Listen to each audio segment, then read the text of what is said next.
সরকারের প্রধান উপদেষ্টা তিনি ঘোষণা করেছেন বারবার একাধিকবার এবছরের ডিসেম্বর থেকে আগামী বছরের জুনের মধ্যে নির্বাচন হবে।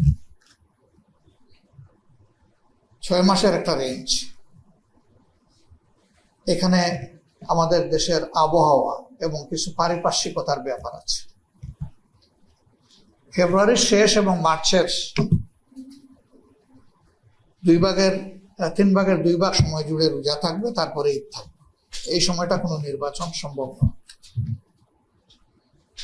সংস্কার যেটা কার্যক্রম হাতে নেওয়া হয়েছে তা যদি আন্তরিকভাবে গতিশীল করা হয় এবং যদি অংশীজনেরা সবাই সেরকম সহযোগিতা করে, আমরা মনে করি সরকারের ঘোষিত সময়ের ভিতরে সংস্কার সাধন করে নির্বাচন সম্ভব।